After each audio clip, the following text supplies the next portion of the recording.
ازيكم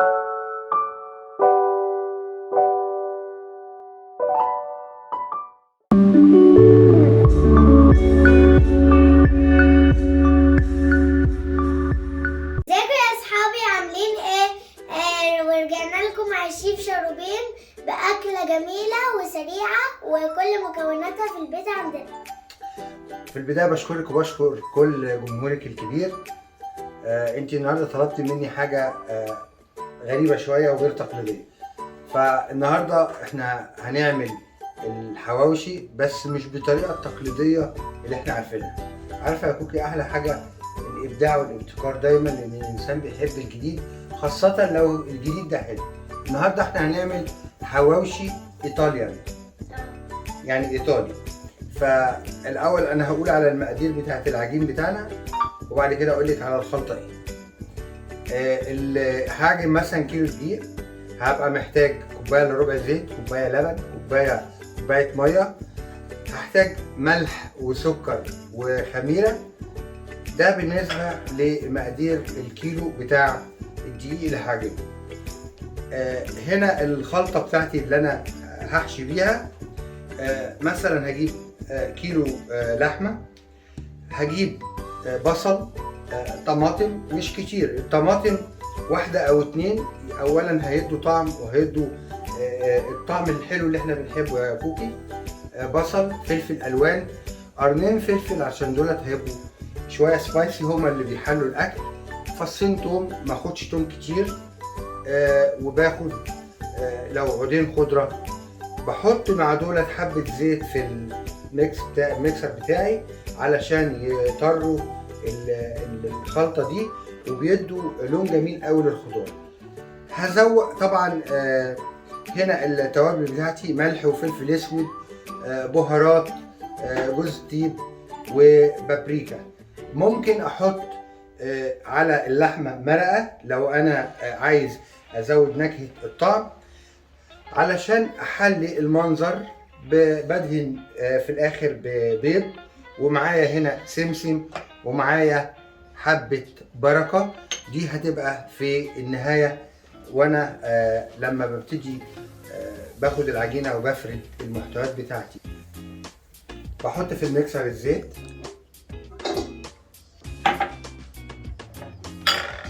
اللبن،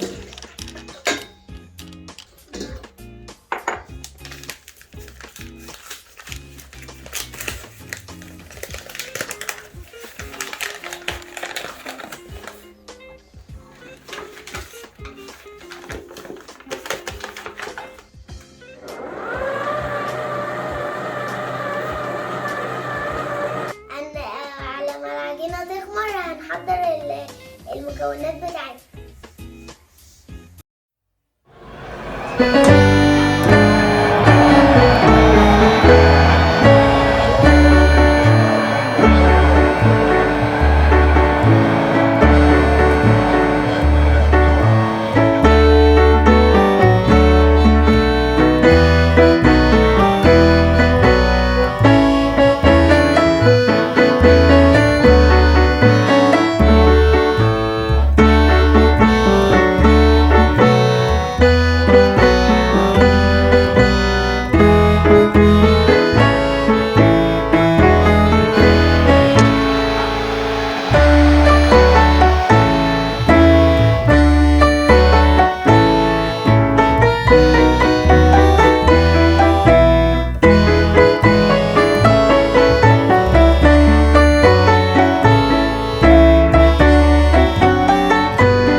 بنعمل 4 قطعيات، لان انا هعمل في التري فرش وغطا، واحده من تحت واحط الحشو بتاعي، وبعد كده واحده من فوق.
دلوقتي يا شيف حطيت اللحمة المفرومة، حطينا الخلطه كلها بتاعتنا على العجينه، فردت عجينه وزودت شويه عشان هتني بيه بالطرف ده، عشان بعد كده هتتني العجينة. تمام.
ودلوقتي حبة البركة الجميلة على فوق الوش هتدينا منظر جميل قوي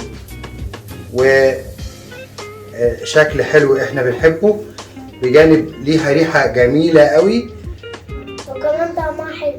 طبعا صح يا كوكي، كلنا بنحب هتبقى بالشكل الجميل ده. هنعمل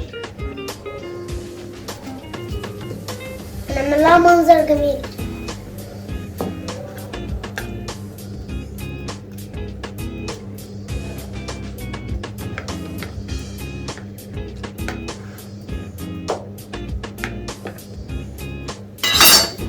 ودوت بقى شكلها في النهاية.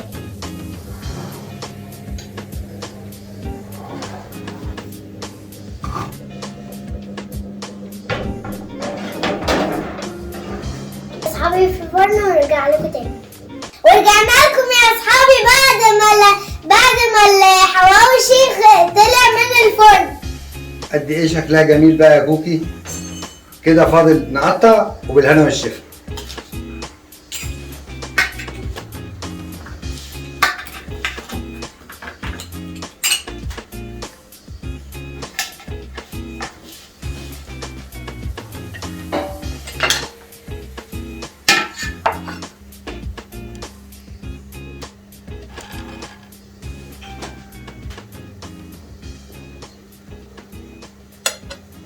واو تحفة. نشوفكم المرة الجاية. باي باي.